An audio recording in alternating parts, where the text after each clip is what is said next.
Good morning, everybody. We are here for another episode of Heavy Art Talk. I am here with Jeremy Hush today. For those who don't know him, he is the owner of the Convent Gallery. He did the recent album cover for Spirit Adrift, Ghost of the Gallows. He's worked with other bands such as Black Tusk. And then he, especially over the last couple of years, has done a lot of album covers for Cadabra Records. How's it going, dude? Hey, not too bad. It's funny, like the last three or four guests have all been from Philadelphia. So I've never even been, but I just feel like I'm getting more of a feel for the art scene there. And it seems to be just full of really talented artists, man. Have you been in Philly a long time? Yeah, I've been here it's crazy. Right at 13 years. It's the longest I've been anywhere and stuff. And it's an incredible art town. There's such an art scene here. It's huge. So many people are here. It's just amazing. And did you grow up moving around a lot, or I could be wrong, but I detect a slight Southern accent. I'm from Atlanta. Did you spend any time in the South at all? Yeah. Most of my time was in the South. My dad was in the Navy, so he moved all over, but we were mostly based out of Kentucky, Tennessee, that area. And then when I was on my own, I was in Savannah and Asheville, North Carolina area and stuff. Awesome. So, yeah. Did a lot of time in Atlanta back in the day. So. Very cool. Yeah, I love Savannah. I've been there many, many times. And that's where Black Tusk is from. Did you know those guys prior to working with them? Oh yeah, man. I remember when they were all high school kids and stuff, and they all had their high school bands and stuff. It was crazy. Yeah, man. It's good to see them. Was Baroness coming up in that scene around that time, or was that a little after? It was a little after and stuff. John and Summer from Baroness had moved to Savannah, but they would talk about their band, but I was but the half of their band was in Virginia, so I was like, whatever, your band half's in Virginia. And then when you actually hear them, it's like, holy cow. It was kind of blows your mind and stuff. Those guys were incredible. And eventually they all moved to Savannah, and then it really started rolling and stuff. But yeah. And then doesn't John live in Philly now? Am I mistaken in that? Yeah, man. Just following you around. It's pretty rad. Philly's such a good town. I never liked the city and stuff, but this town got me hooked. So yeah, it's pretty amazing. Very easy town. A lot going on. Well, very cool. I read kind of some older interviews online, so I know a little bit about your background, but please shed the light. I recall reading that you were drawing ever since you were 3, 2, maybe even, but before you could basically talk. Was it just kind of an instinctual thing, just picking up crayons and doodling on whatever? Yeah, man. I'm not sure how that started. If it was just give me something to fiddle with and stuff, because I couldn't sit still and stuff. So doodling and stuff was perfect. It was always drawing. It's my mom has boxes of old stuff from when I was super young. It's just anything. The back anything I was writing on and stuff. So yeah, man. It goes way back. So it was good. Well, that's awesome. Yeah. What were even when you were just 4, 5, 6? What were some of the things that you were inclined to draw? Were you drawing monsters and animals or things kind of that? I was always big on animals, even back then and stuff. But I did a short time in Hawaii because my dad was in the Navy and stuff. Oh, awesome. And it must have been the difference in TV there, because it was I was just drawing giant mice and robots and stuff. And I was I think we had a lot of Japanese television coming through there and stuff that was popular at the time and stuff. So it's I think that must have been it, because it's a real strange thing. It's mice with rockets coming out of their stomachs and stuff, robots and stuff. Real weird. Yeah. Right, and you could even see the parallels to what you're creating now. It's not that far off, just more developed. Yeah. It was wild stuff. But my parents were always real supportive of me drawing and stuff. So that was a big thing. And so that's really what got it all here and stuff. I know their parents were not too interested in art and stuff. So it's my dad could draw, but his parents wouldn't let him. So I think that helped me a lot, Yeah. So, trying to course correct a bit. Yeah, no doubt. So yeah, man. It's been good. It's been the same thing the whole time. So yeah. Yeah, and if I recall, you're self-taught. So was it just really repetition and practice, over time, or were there any kind of like moments of breakthrough or taking it more seriously? Like, how did that kind of develop? Well, I mean, I don't know. It's hard to imagine thinking of this as being a job early on and stuff. It's just something like, especially all through high school. I was like, I wasn't paying attention in school because I was just drawing all the time and stuff. Yeah. And, so which worked out because it led me to college in Savannah. I went to art college there and stuff. Okay. So, yeah, like, which I never would have imagined that and stuff. I just happened to get like my art teacher sent off my stuff to a scholarship, and like that's what got me to that school because I never would have thought of leaving Tennessee at the time. Like for Savannah, Georgia, I didn't even know what Savannah was at the time. And, So it was SCAD, I imagine. Yeah. And so yeah, man, it's even that it's like it's hard to imagine like a career of art and stuff. Like there's so much stuff like that's more like graphic based and like computer based and stuff. And I never had a whole lot of interest in that kind of thing, the technical side of stuff. I just like drawing and stuff. But it was good. Like it was something different because I wasn't into freaking sports. I wasn't into like cool cars and stuff like that. So like drawing was like my thing. Like it like got me through it all and stuff. So coming from Tennessee, that's about all I got is sports and cars. And I can relate. Yeah, I was the kid always drawn. While my brothers and sisters, apologies, they were playing tennis, football, things like that. I played some sports, but I was the least gifted athlete by a long shot of the family. Yeah. So I kind of figured my place pretty early in. Oh yeah, man. So it worked out good, but yeah.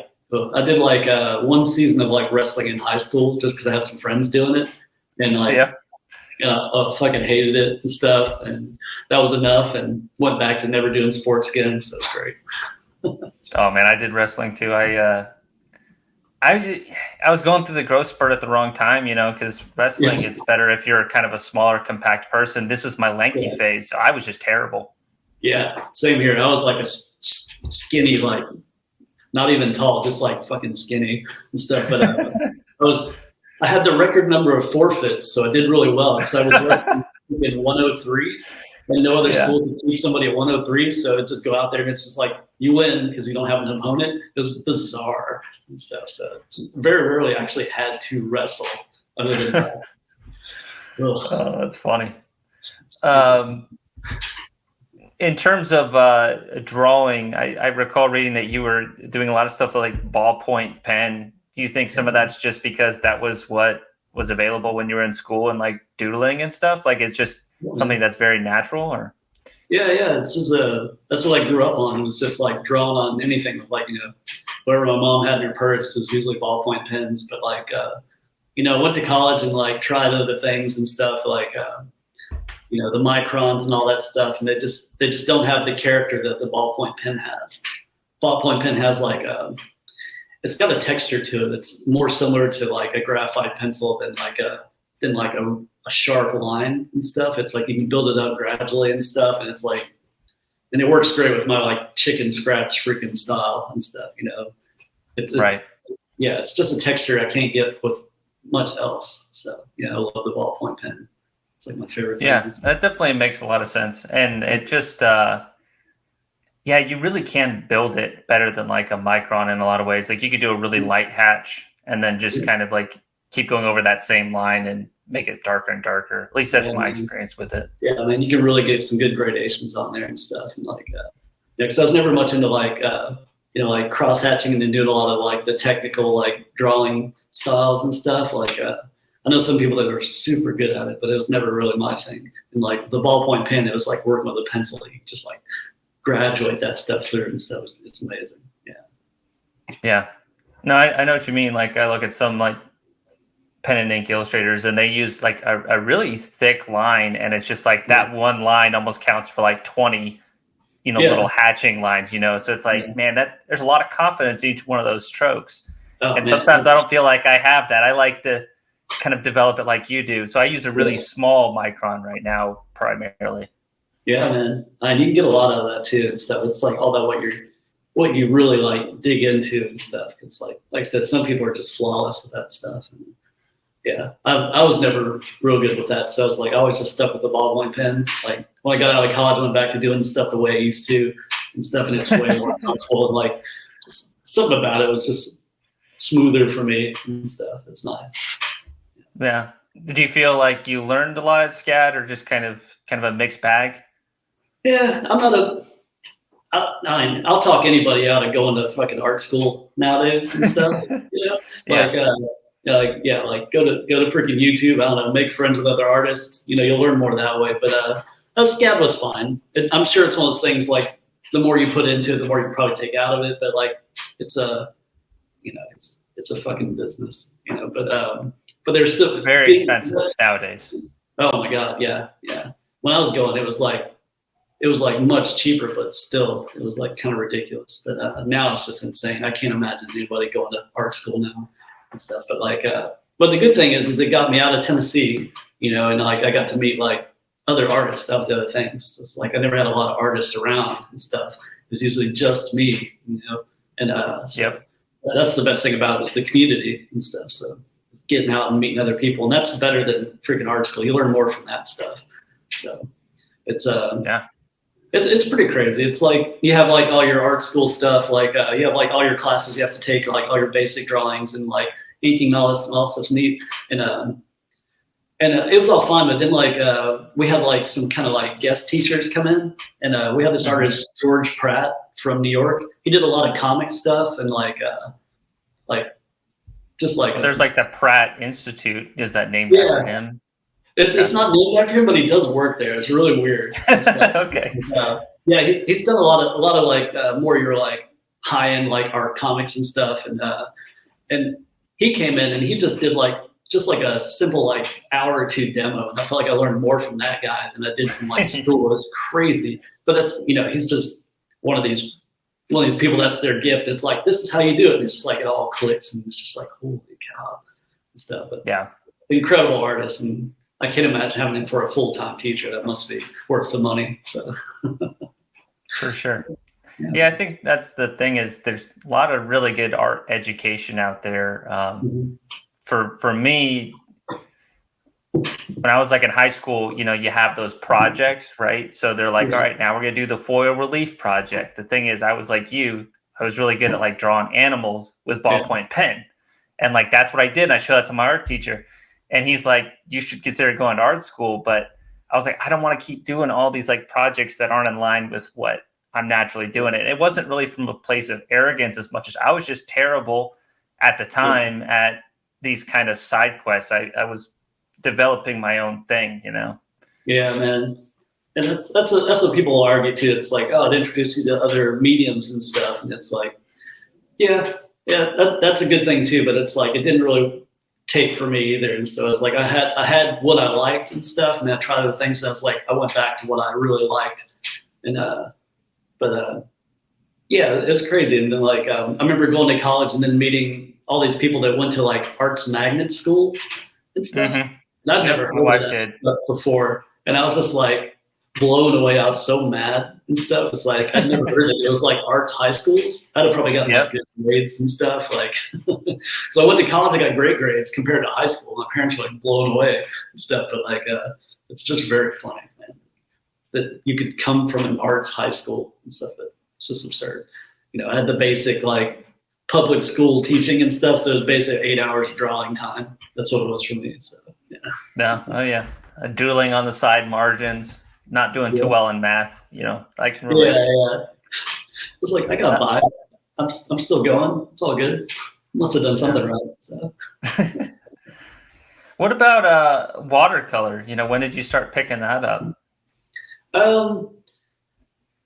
Let's see. I started doing that somewhere right around like just before college. I started playing with color and stuff, and then in college that was like what I was really diving into and stuff. I never took like a real watercolor class because I don't know, when you look at watercolor painting, it's like a lot of, and it's like what you see in galleries and museums. It's lots of washes and like just this very specific style. And it wasn't really the way I like working. It's like Yeah. I use it more of like almost like a coloring tool than a painting tool. It's like it's really the drawing comes first, and then I'm coloring it and stuff, and like and it builds from there. But like there, it's just like watercolor painting was like I don't know. It's really weird. You see those like washy like beach scenes and boats and stuff and sunsets. I was like, oh, I don't want to do any of that business and stuff. So I was always kind of weird about wanting to take a watercolor class. I just kind of did it on my own and worked on it that way and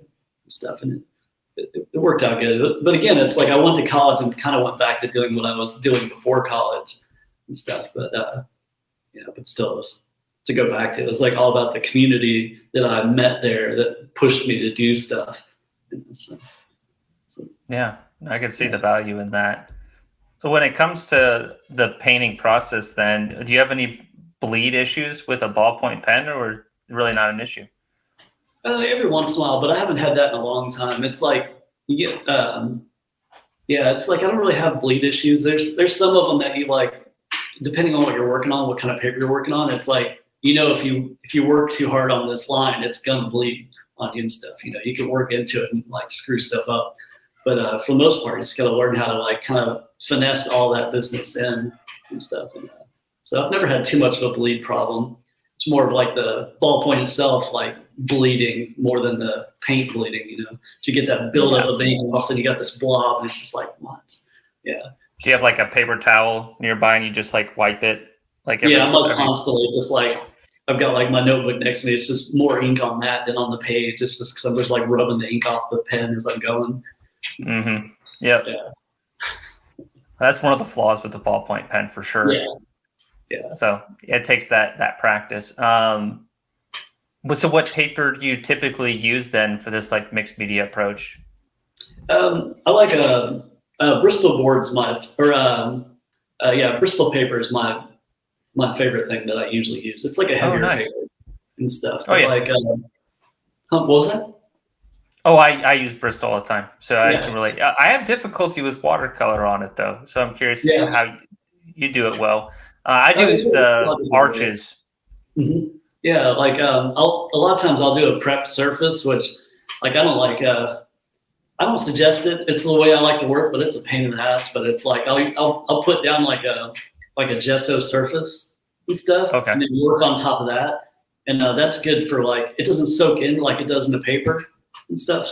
It like kind of sits there, but it's also real volatile. It's like it's cool for doing highlights because you can kind of erase back into it, but like you can also just erase all your work super easy and stuff. It's like it's hard to do like big washed areas and stuff because it's like if you don't hit it right the first time, you're not hitting it a second time because it's like it's gonna erase into it, and like sometimes you can make that work, and sometimes it's just like a big whited out area that you've ruined. So different papers work better and stuff. I've always liked a good like texture and stuff. So like actual watercolor paper I used to enjoy working with and stuff like because I don't know, watercolors can be real flat as well and stuff. And if you don't have like a good heavy contrast in your drawing, it's like watercolors can be real flat.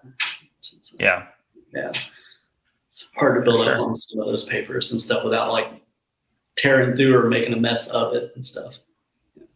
Yeah, well, the thing because I've never done the gesso surface approach, whenever I do anything with Bristol and watercolor, you got warping immediately, at least on my end. And then just like the strokes are too visible in a bad way, not like in a intentional, cool way, more like I'm trying to hide them and they are not staying hidden. It's like way too obvious that it's not blending, whereas with I like the hot press paper for arches because you get that balance of a pretty smooth surface of Bristol, and it still works well with pen because I do a similar approach a lot of time where combination of pen and ink with watercolor.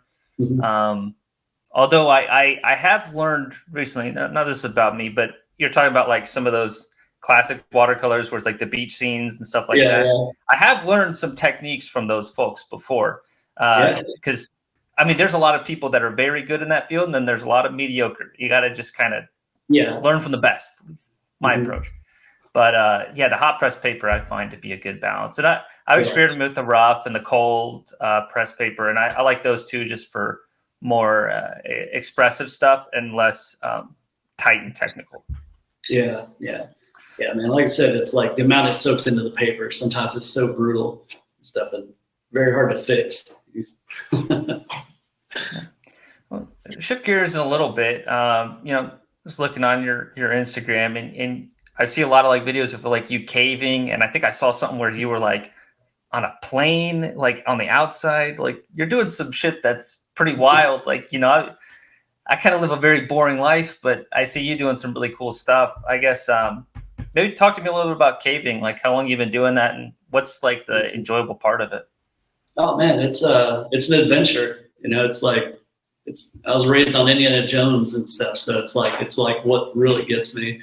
And I started in high school when my dad was in the Navy. When he finally retired, we retired to Tennessee, like where we had family friends, and as soon as I moved there, I started hearing rumors about caves and stuff. So you'd be hopping fences and running through the woods on people's property trying to find these caves. And like you get there and they're like 2 miles deep, like gigantic places. And it's just like magical. You never know what's down there or what's around the corner and stuff. It's like, it's something I was always kind of obsessed with. But once I left to college and stuff, it was hard to, I went to Savannah. There's no caves down there. There's like some odds and ends like towards Florida, but it's still not much. It's all up in the mountains.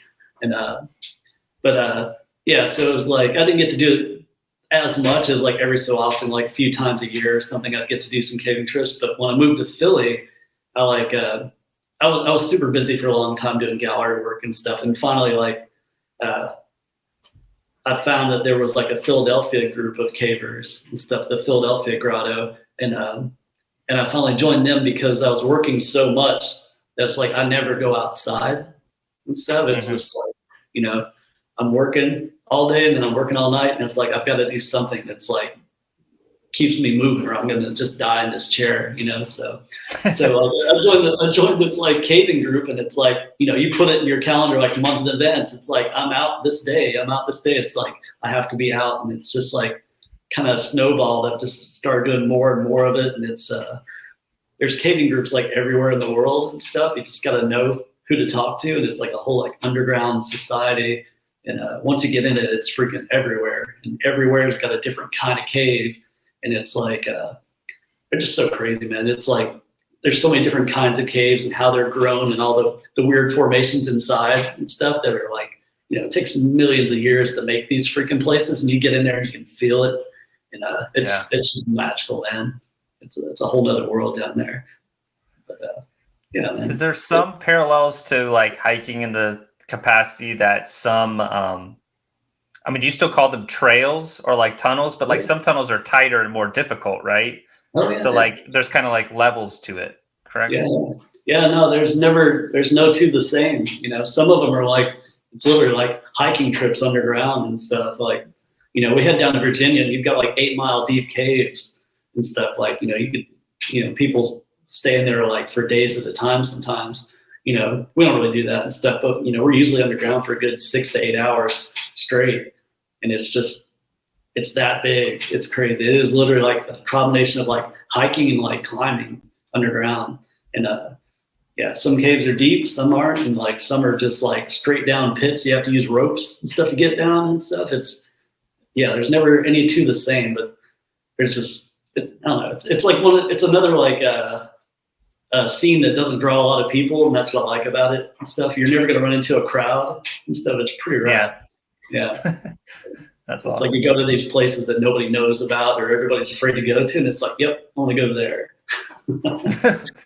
I'm a little freaked out. I'll do the more basic caves to begin with whenever I would get the opportunity, but yeah, it is a bit daunting, especially in the more claustrophobic areas. But it's also I believe in myself that if I had enough willpower, I'd eventually overcome it. Yeah, man, it's all about hanging out. You can be like, oh, I'm scared of this, and then you go with a bunch of friends, and it's like, that's not so bad, And sometimes you do one that's real hard, and it's like, well, I'll never do that again. But it's like kind of amazing. I made it through it and stuff. But it's rare you're going to go somewhere that other people haven't been and stuff. So like, you'll know what you're getting into beforehand. But yeah, man, we're up here in Pennsylvania where all our caves are small and crawly and stuff. So like our whole group's pretty used to small spaces and stuff because that's what we have close by. So we got to go like south to get to like the big ones, the big caves and stuff where you can find big, huge things and lots of bats and creepy crawlies everywhere and stuff. It's just amazing.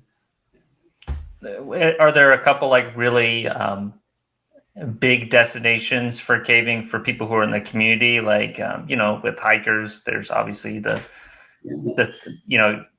in California, those really big, free solo kind of climbs, but like, what's the equivalent in the caving scene? Oh man, it's closer to you is the Tennessee, Alabama, Georgia area, right where they all connect. It's like massive cave country. Like people travel the world to come there for these like just pits.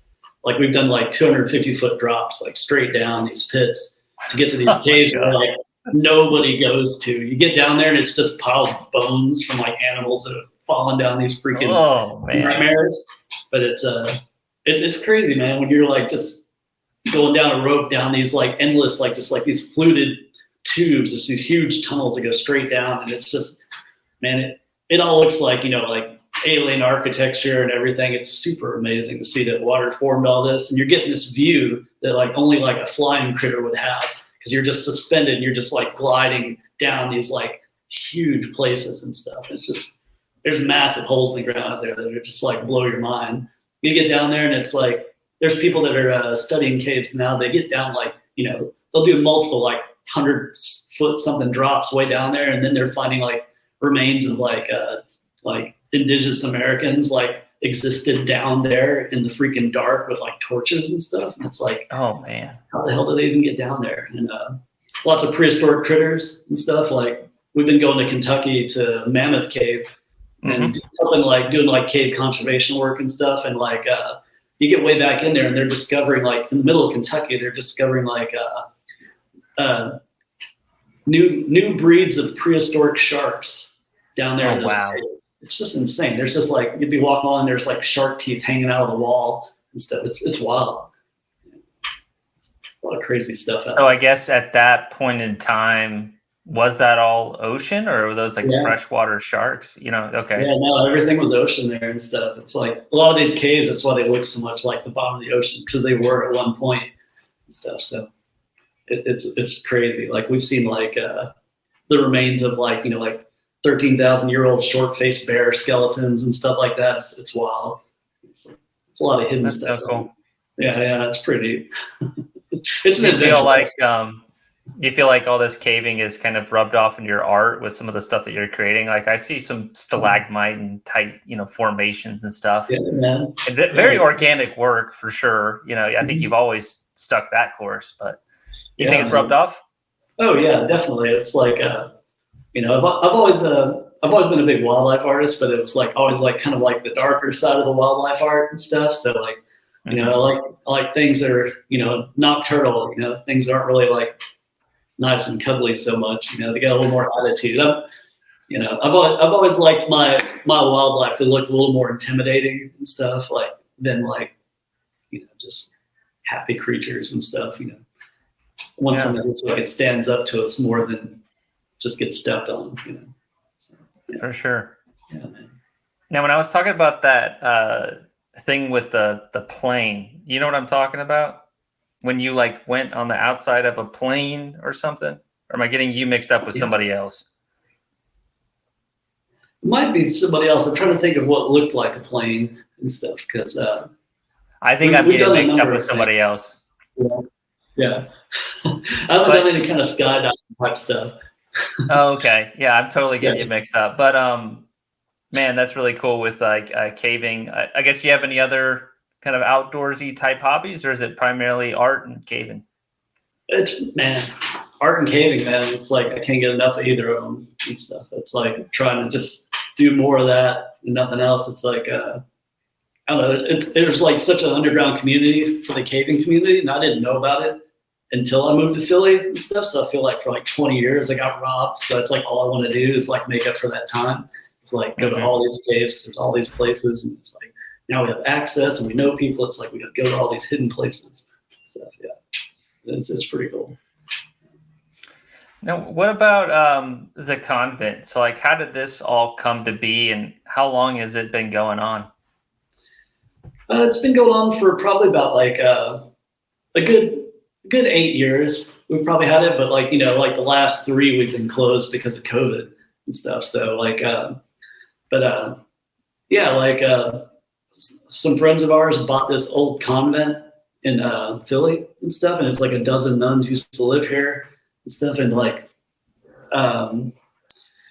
it'd been abandoned for 2 years, so we needed a place to live, like right when they signed the paperwork for it. And they were up in New York, so I was like, oh, you should let us move in there. We'll work the bugs out since it's been abandoned for a couple of years. And we got in here, and it was like, it wasn't like it was like roughed up or anything. It's just no one had been living here. They kept the utilities going, so it didn't like freeze pipes and stuff. But like, it was very weird. But it's just a cool place. It's like an old like rectangular building, but it has like a chapel on the front of it and stuff. And that's what we turned into gallery space. And it's a real neat place. So like, we just like kept renovating it, and then we just started throwing art shows in the chapel area and doing like movie nights and stuff like that. It worked out really good. It kind of built from there. It was fun, man. So it's like I knew people from like the did art for music, and I knew people from like just being around the art scene that hadn't really broken into like New York shows and stuff. And like I was able to like bring them out and like like have them start showing here, and it's like a little stepping stone to meeting other people that I show with and stuff. And it's just like bringing it all together. So it's great. It's a great space. So. That's so cool you do that. Yeah. In terms of bands you've worked with and stuff, do you recall, maybe the first band that you started out with, like kind of when that all kicked off? So that was I mean, really, in high school, I was doing stuff for like my friends' bands and stuff like that. Like, so, like terrible stuff, but fun for back then. And yeah, that's usually what I tell like younger artists like to do and stuff. Is just like just start doing, flyers and freaking tape covers. Well, we don't really do tapes anymore for like all your friends' crappy bands, and just build from that and stuff. That's the best place to start. Stuff like. Especially like if you do like, even like, like if you work with like local bands, like your friends and stuff, they still put out albums and stuff. Usually, they usually put out a physical form, and that's like the fastest and easiest way to get your art out there. It's just like you do this thing, it goes on this record cover, and it comes out. And it's like a physical thing you can hold, and it's a pretty magical thing when that starts happening and stuff. So really in high school, I was doing like friends. Crappy bands, and then when I moved to Savannah, like there was more of a real music scene and stuff, and like just doing flyers and started doing house shows, and just built up from there. Started doing band covers and shit, but like,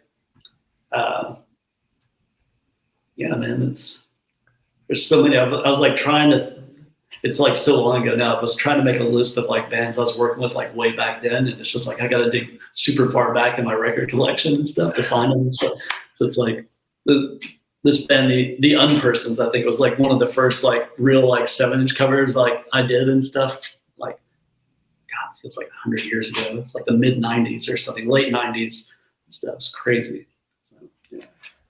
And when you're like growing up, were you big into like punk and metal, and are you still, or do you venture out a bit more?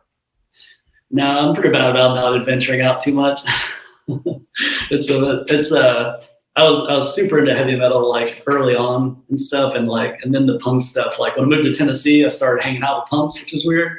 And like that stuff started bleeding together when you start getting into stuff like suicidal tendencies and stuff like that, and it start seeing the other side of things, and like it's pretty wild.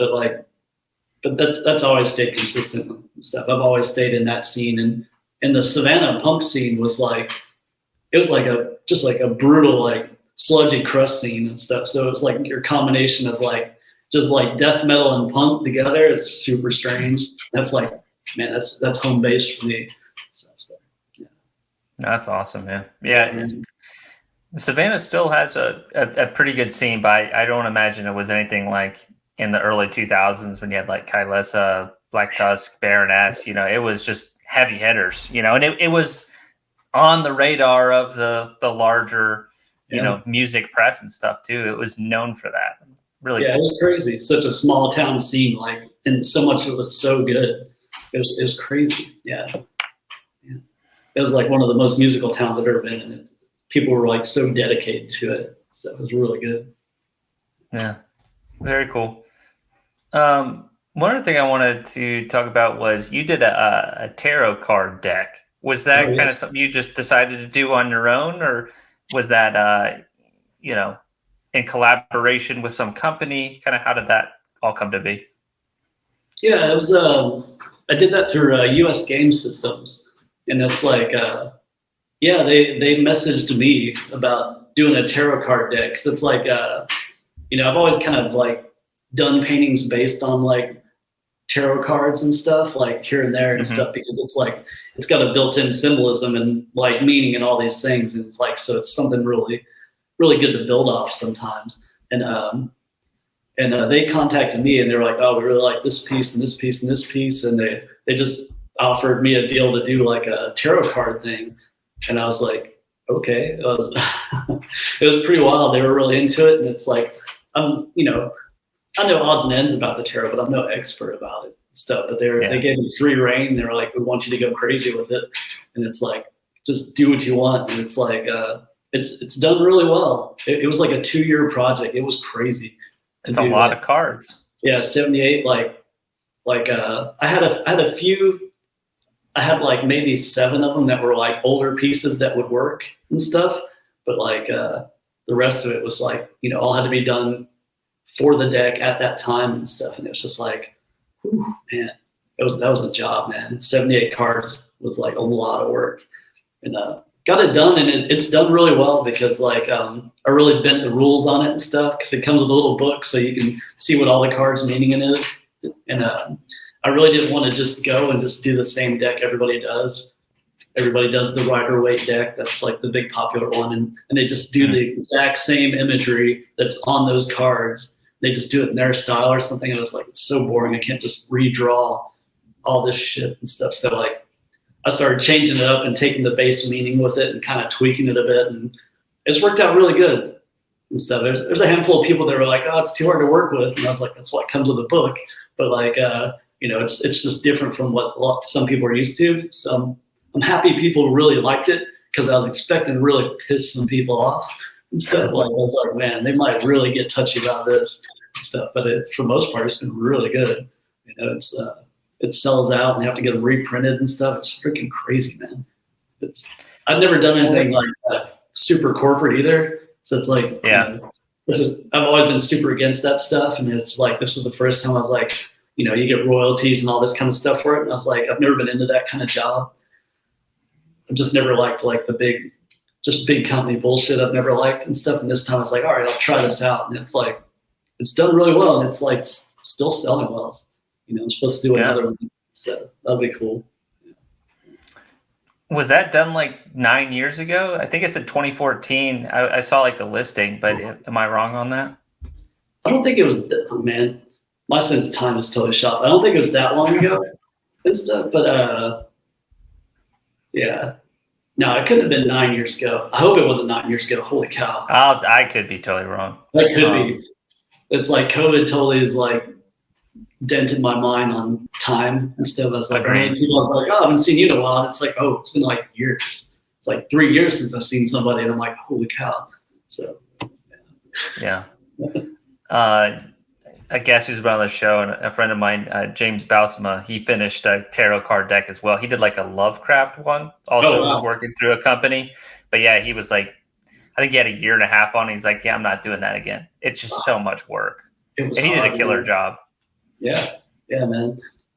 It's like same here, man. It's like I've always been like real big on keeping your day job and stuff too, and stuff. So like that's always my thing. Cause I'm real picky about who I do work for, and like I don't know, man. I've got friends that can just do like anybody that comes up with the money, they'll like do cover work for them, and I was like, I just can't do it and stuff. It's like I've tried before, and I was just like, as soon as I'm like, yeah, I'm just going to do it, then I'll get some awful project that I'm like, why did I do this? So it's like I like having like, I don't like my art to pay my bills. It's like I want my art to pay for itself, and it's like I got my shit job to pay for my bills, and my art's going to stay my own and stuff. So I'm like, I don't know. I'm afraid I'll like start cutting corners or something. If it's like, if I'm desperate to pay rent and bills and stuff with my art, it's like it might cheapen it in that way. But I don't know.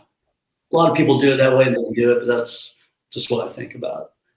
Well, I think there's just as many people who do it the way you're talking about too. For my interview series, like at least half work a full-time job, and then this is their escape, and they're not in a bad way, but they're picky about what projects they take on because they only have so much time. They want it to be with people that are like-minded enough, or they see the same vision of the music, and then also just a pleasure to work with, like that back and forth communication, the business side of it has to be the right level of professional, and like they trust you and etc. Yeah, totally. And man, when I'm flat broke, man, it doesn't make me want to draw more. Like, when I'm like stressed about bills and stuff, it doesn't make me want to draw more. It's like, I don't want to be in that state. Yeah. That's rough. So one thing I did want to talk about is with the new Spirit Adrift album. I mean, you did a bunch of illustrations in the booklet. So for anyone who has the vinyl or CD, and my dog's walking over here, you did a lot of illustrations on the inside. But maybe you're aware, maybe you're not, but Nate Garrett has a YouTube channel. I watch all his episodes. He's spoken really highly of working with you. But just kind of, how was that project? How was that working with him? Can you give me a little bit of light there?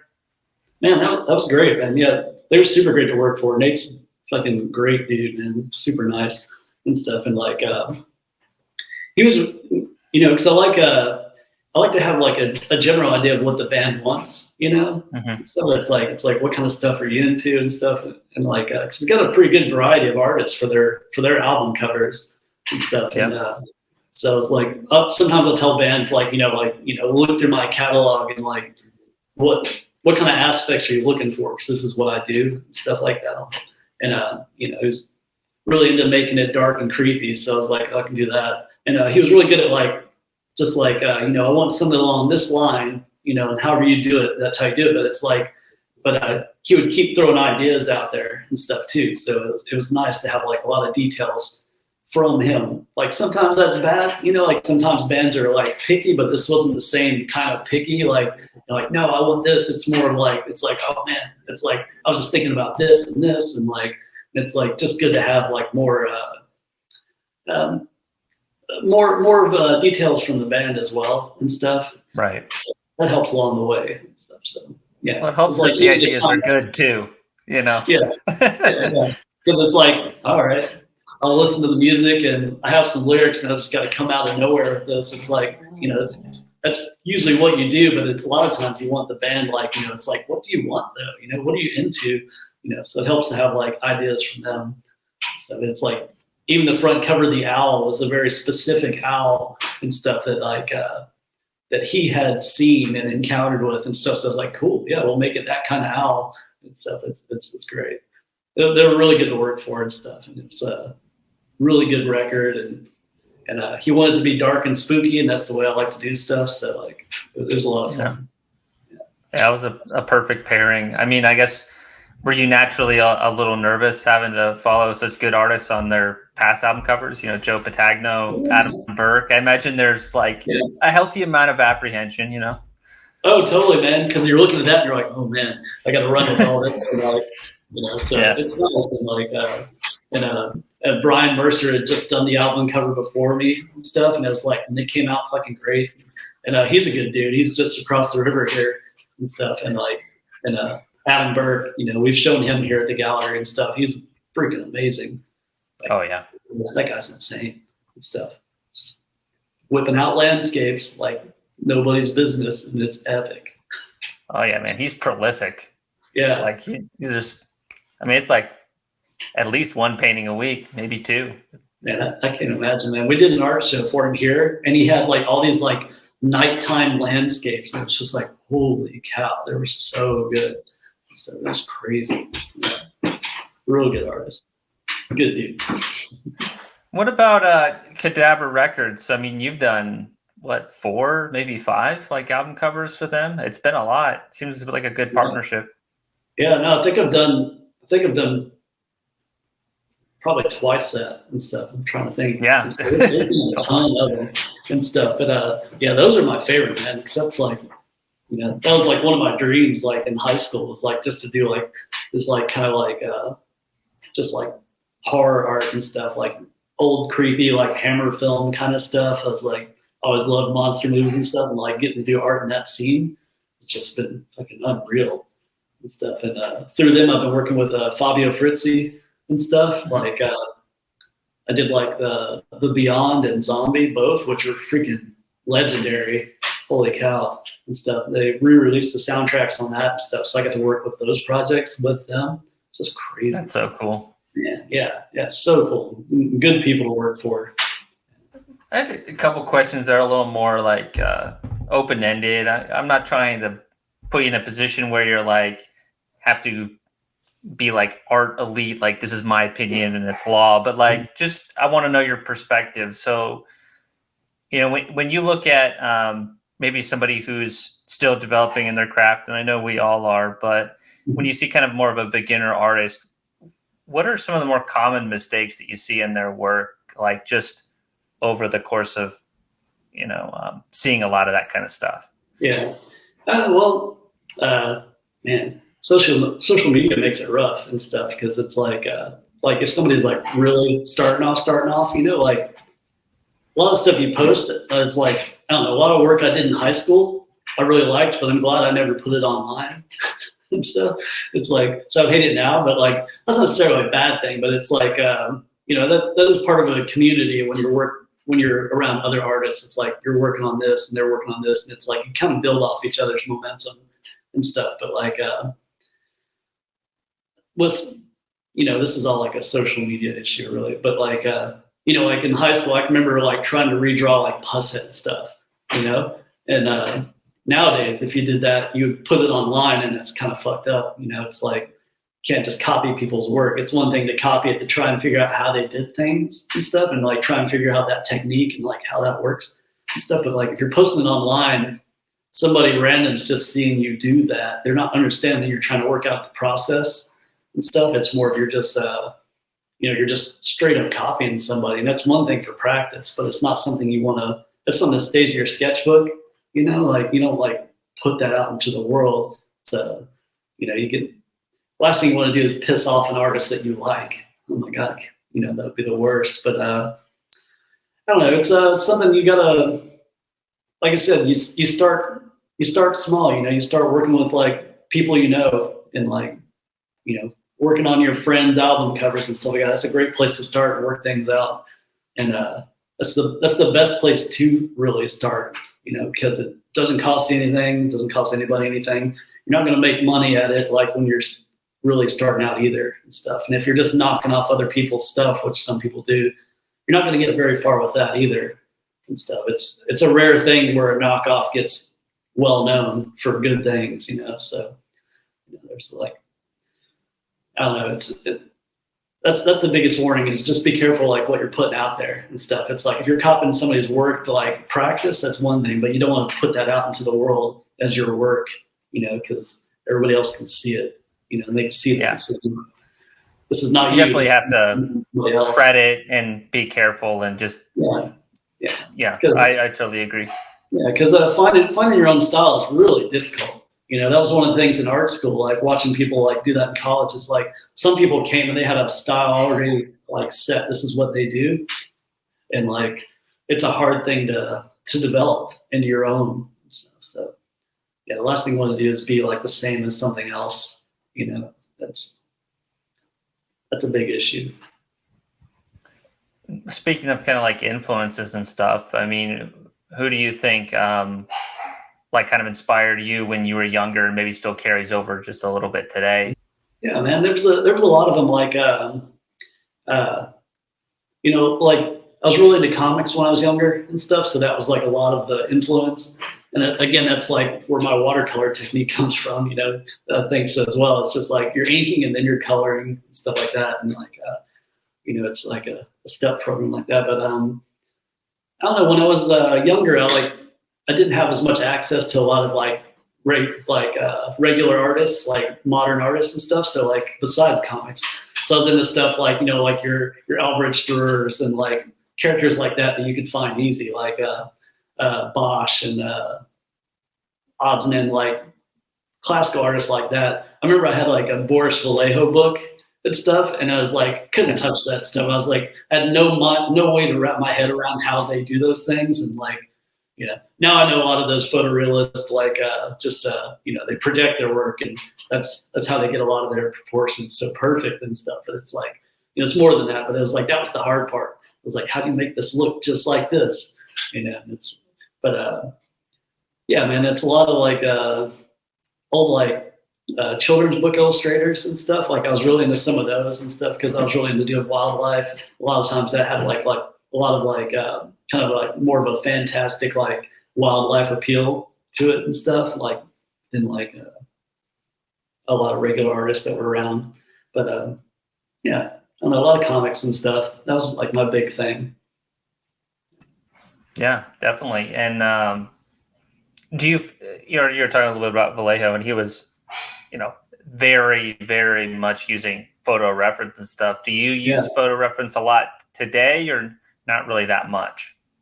Oh yeah, I try to whenever I can and stuff. Like there's always something you're missing and stuff. Like you know, even the most basic critter that you're drawing, it's like there's some little detail that you're, you know, like that is interesting that you won't necessarily think of and stuff. So it's like I'll usually like, I don't like to draw from like one picture and stuff because I like picking out people's reference material when I recognize it and stuff. I don't want people to pick out mine and stuff. So it's like when I'm drawing some raccoon, I'll have like 3 different ones that I'm kind of working from so I can get the right feel for this thing and stuff. It's yeah, trying to disguise like reference for the most part to like make your own. It's a good thing to do. Yeah, man. But, also just hones your natural drawing skill too. You're not just too much about replicating. It's okay, this is the one side of the raccoon, but I need to draw this angle. So yeah, there's more problem solving up there too. So I admire that.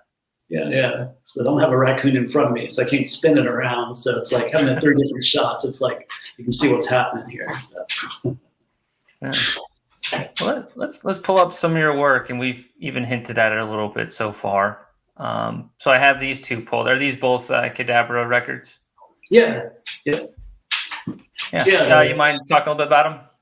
Yeah, the skull one, that was like I think that was my first Cadabra Records project, and that was with Fabio Frizzi for H.P. Lovecraft's The Picture in the House and stuff. And like, man, that was a lot of fun. Like, that was like the first like really like step into that world of like illustrating like these like classic horror stories and stuff. Because especially when you get to like Lovecraft, like you just look online, like you look up H.P. Lovecraft, and there's like a million paintings already done and stuff of this stuff. So to like come up with your own like perspective on these storylines and stuff is like really difficult stuff, and to keep it interesting and somewhat with the story and stuff. So yeah, that's awesome. And I love the it's a limited color scheme, but you can tell that there's a lot of different colors that go into each one of those tones, you know. So like the skull, of course, there's like, you know, some beige like washes in there and stuff, but that's the beauty in like watercolor, is just like the ability to blend the pigments, you know, before you put on the paper, but then also when you put on the paper. Yeah, building up transparent layers and stuff. Like, yeah. And I like to keep like a muted color palette. I've just always kind of liked it that way. So like those reds were like difficult for me. I had to like really build it up. I was like, man, I just got to keep building up those reds to like get that stark and stuff. Like, almost has that dried blood type of color to it, you know, which is really cool. Yeah. Do you stick with a certain paint set, or do you kind of dabble around. Like I use the Daniel Smith watercolors. I like those a lot. Yeah, like I've got a handful of different ones. Like I don't remember what it was. So it's like I remember I had like the koi like watercolor sets for like ever and stuff. But it's like there's some like Grumbacher watercolor sets or something like that. But I basically have like my colors written down that I try to like just go and buy the individual tubes now and stuff for the most part. Yeah, because like if I get like a blue, like it's gonna last me for years because I use so little blue and stuff. It's like so some of them I go through, like my earth tones I go through pretty fast and stuff, but like some of my cold tones I don't go through quite as quickly. Have you ever used like a neutral tint? Like experimented with that?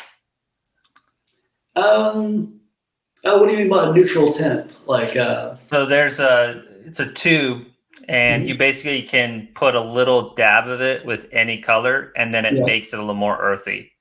So it's like Daniel Smith, like they have like a neutral tint, just like $7 tube. Maybe try experimenting with it. I feel like your work has that stuff naturally, but it just helps everything kind of look muted in a good way and earthy. Yeah, like I said, I go through a lot of the earth tones and stuff. It's like I put a little bit of brown in everything. Yeah, man. Yeah. Whereas what about this? The bat there.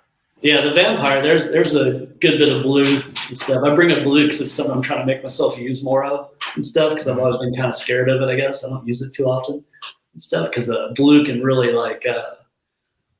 It can really take over and stuff. It's got a really bold stance and stuff. It's good for setting things back in a space, but like it can really like take over and stuff. And now I'm just trying to give it like a cold vampire feel, like just a creepy cellar freaking basement bat, like. Yeah, man. What are the size of some of these? Like, are you working pretty relatively small or? Yeah, I'm fairly small. Like I'm usually like 12 by 12s. I usually try and work about like, depending on the project, I try to work like the actual size and stuff because I work with like a ballpoint pen, so I'm working real small and stuff. Yeah. Like I did one that was the Mountains of Madness for Cadabra, and it was like a great big like 6 record box set. So it was like 6 12 by 12s made one big piece. It's like the biggest thing I've ever freaking done. And, wow, it was crazy. It came out great, but it was just like, oh man, it took forever to like go through all that and stuff. But so I tend to work like actual size for like record covers and stuff, unless it's something like I rarely go bigger than the 12 by 12, for records. So, yeah. Nice. And when it comes to the process. So you put down ballpoint pen, then you do watercolor, you do ballpoint pen, then that's kind of a finishing touch as well. Yeah, like it's not quite like it used to be, where it's like drawing and coloring and stuff. It's a lot of back and forth and like kind of building up and like like sometimes like I've gotten into using like the white watercolor, which like I used to not be into and stuff, to like kind of like build up a lot of these highlights. And stuff like and that's made a huge difference, like adding white to my palette, something as simple as that. But it was something I was always like kind of like a little bit afraid of. But like man, you gotta, especially with watercolor, like to make it pop and stuff. But you gotta go back in there with the ink and like tighten things up and things like that. Yeah. Very cool. And I picked these two as well. Yeah. The one on the left is one of my tarot card pieces. So, okay. That was a lot of fun, man. Like, just getting to do like goats and stuff. Anytime you get to draw a goat, it's super fun. I know it's got like it's like kind of like a creepy cliche or something and stuff, but like it's like goats are the most fun things to draw.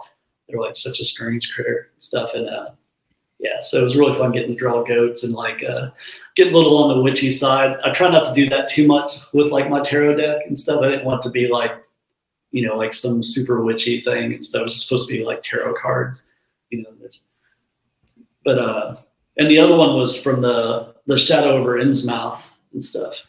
So if you know that story, that's another. That's Lovecraft, right? Yeah, that's another big Lovecraft story and stuff. And a lot of it's based around like this mysterious like golden tiara some fishermen found and stuff. It was basically this old crown from like some deep sea creature like humanoid things, and so trying to illustrate that thing to like where it looked like it was almost like squirming alive and stuff. And, like, it was a lot of fun. Just getting like there's kind of like an eel in there, right? Yeah, it's like kind of squirming all through it and stuff. Like, yeah, making it as like inhuman as possible, stuff. So I love how you did the lighting on this one too, and the background, because you have color middle, black background, and then it's inversed. You got the shadow on the face, and then those kind of colors coming up, like just really balanced. Well, thanks, man. That was a lot of fun. I was like trying not to give too much definition to the creature itself and stuff, because like they're supposed to be kind of mysterious stuff, like kind of fish people, but like I also didn't want to get. There's a lot of people that draw on those, so I'll try not to draw it like too straightforward, like a lot of people have done already and stuff, because there's such a variety. So I was like, I'm just gonna make mine super dark and creepy, and just make it all about that glowing tiara, bottom of the sea. It's a lot of fun. Nice. One other thing, looking through your work too, is you do draw like a lot of female faces and stuff. I find those really hard to draw, naturally. Like, is that something you enjoy drawing? Do you still have challenges with it? It seems kind of effortless when you do it.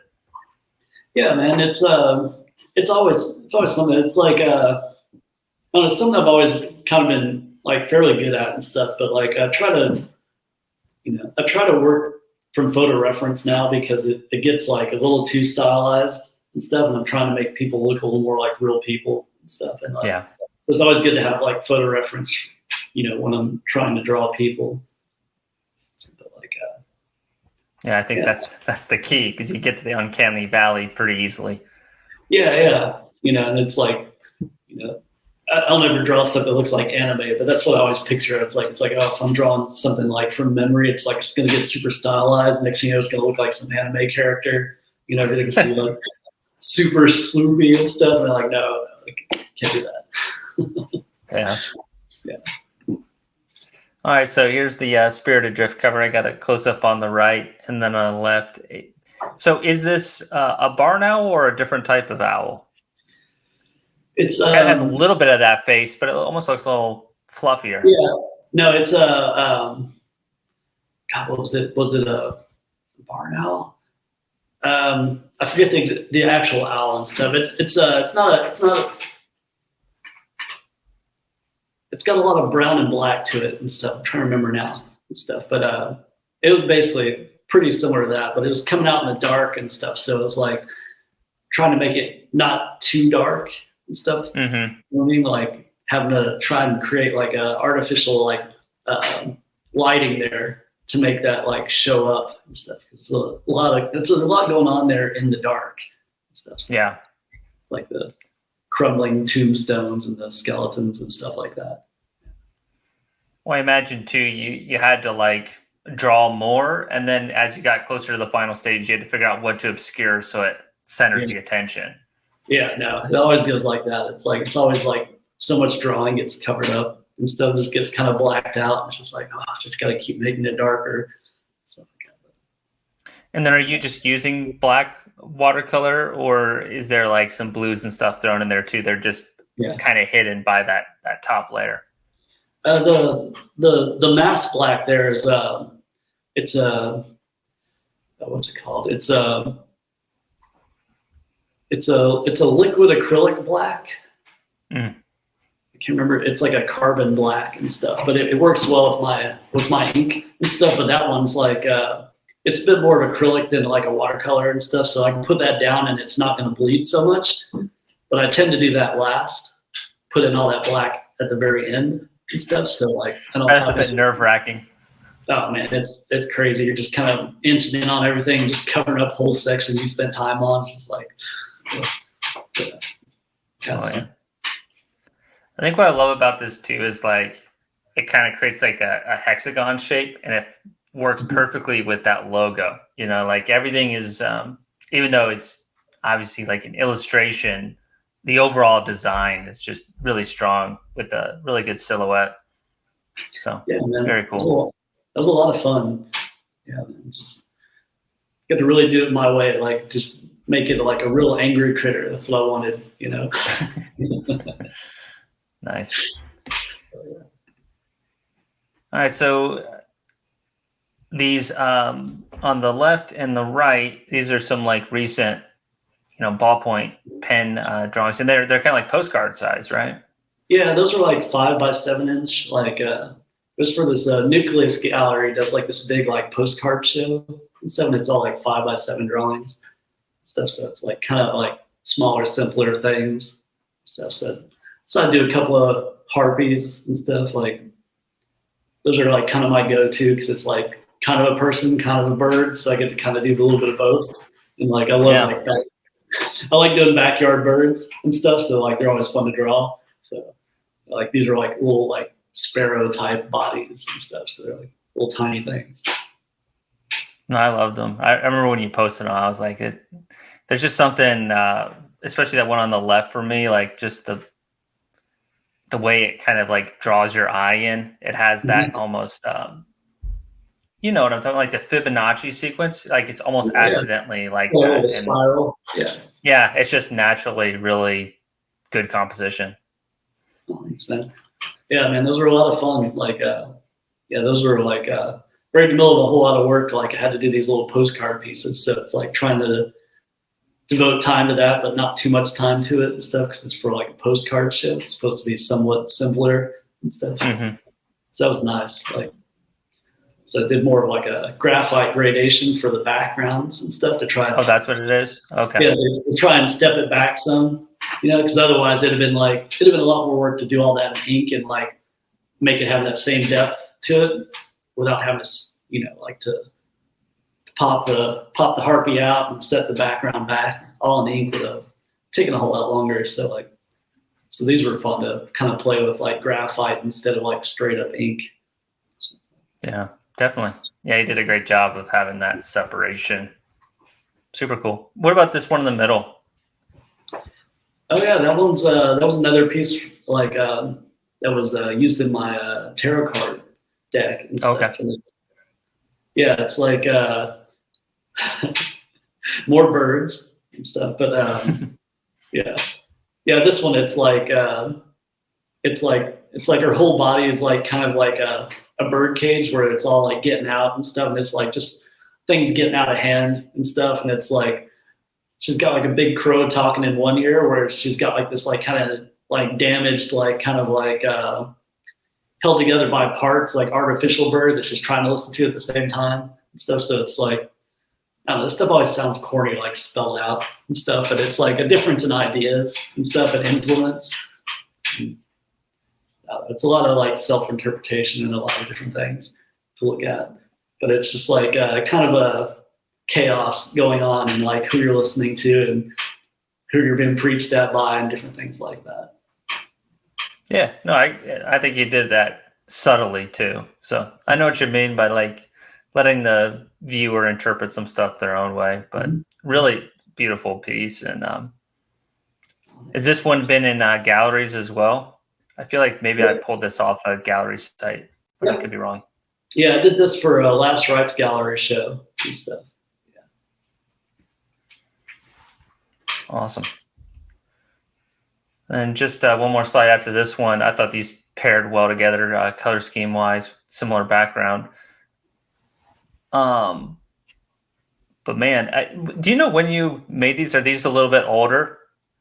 More current stuff. They're not too much older, but they're years apart between each other and stuff. Mm-hmm. Like the one on the right's like pretty old, and the other one's like definitely years sooner. So yeah, it's like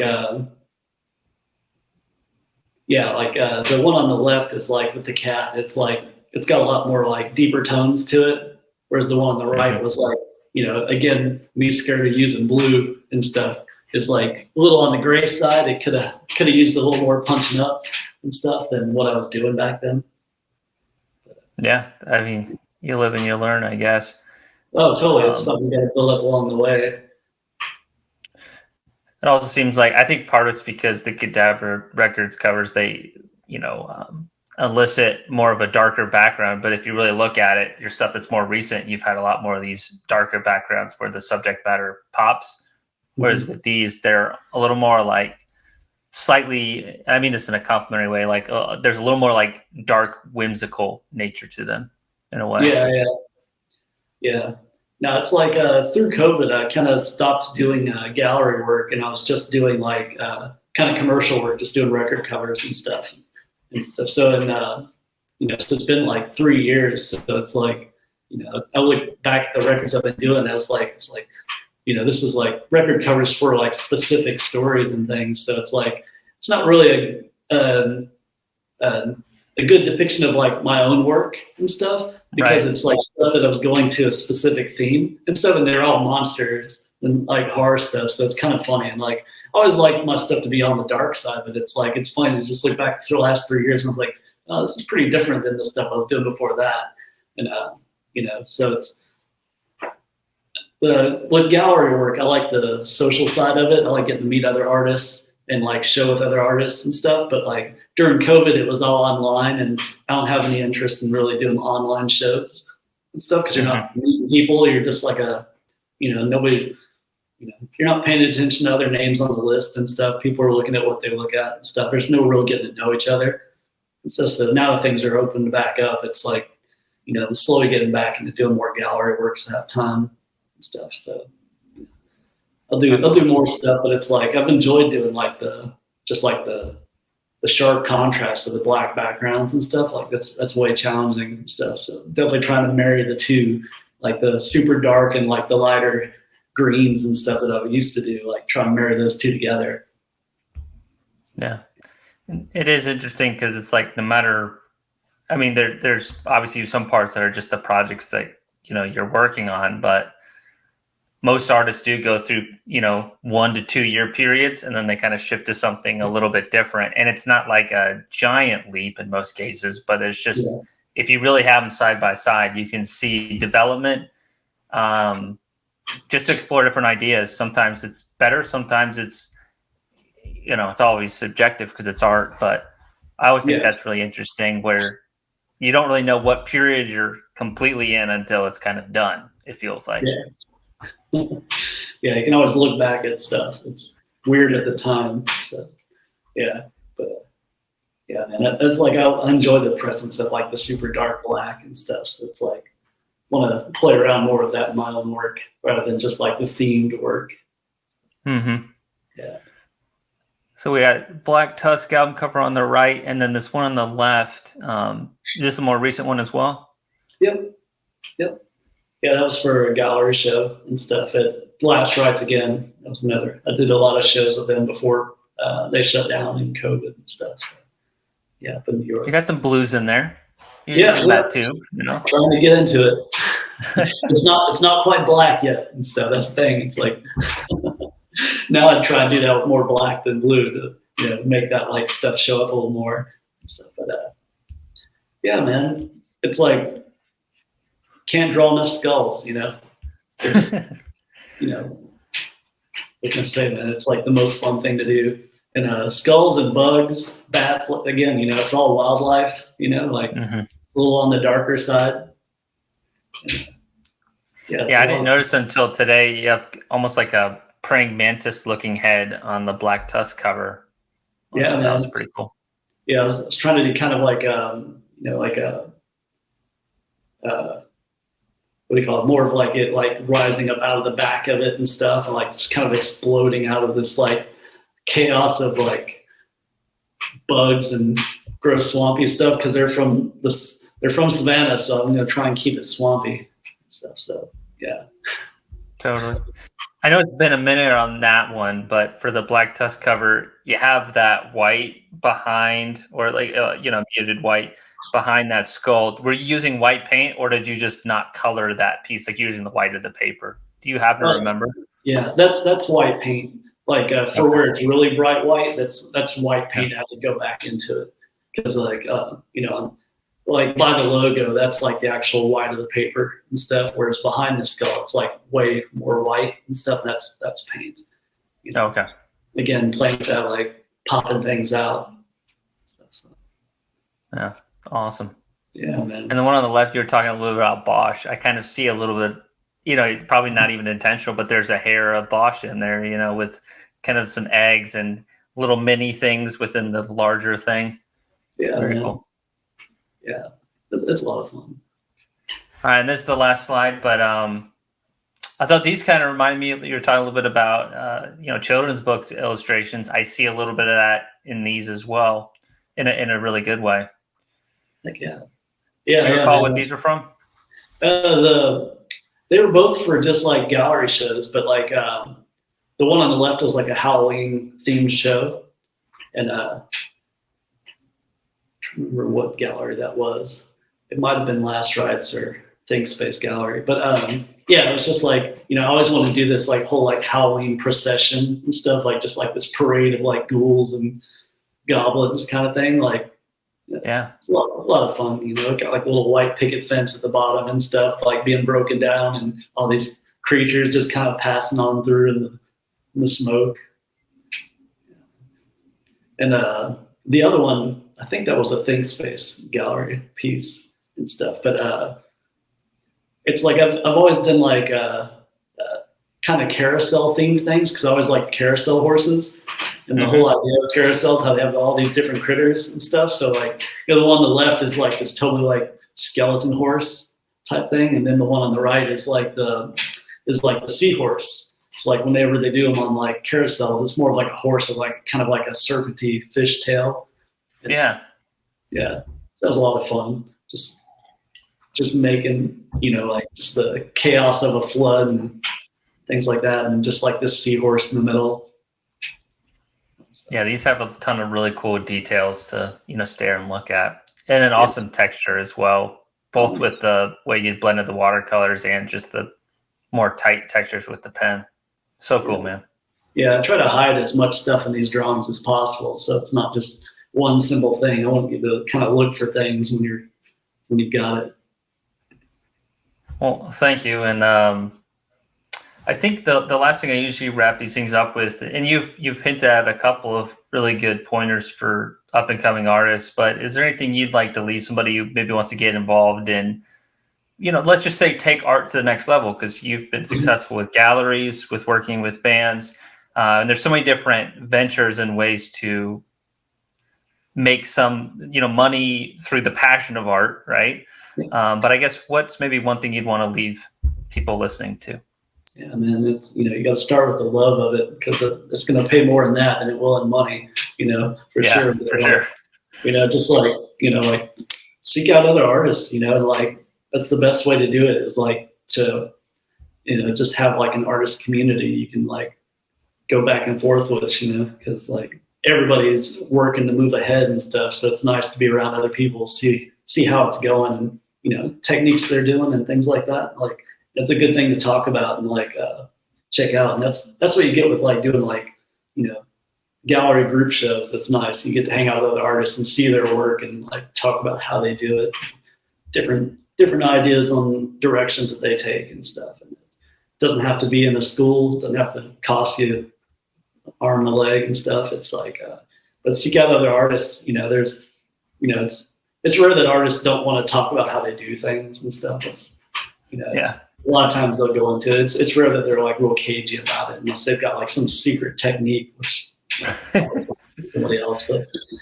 But yeah, man, it's like you got to start out small. You can't expect to freaking quit your day job like too soon. You got to really like job it for a while until you can really make it take off, and then decide if you really want that lifestyle of like just doing that and stuff.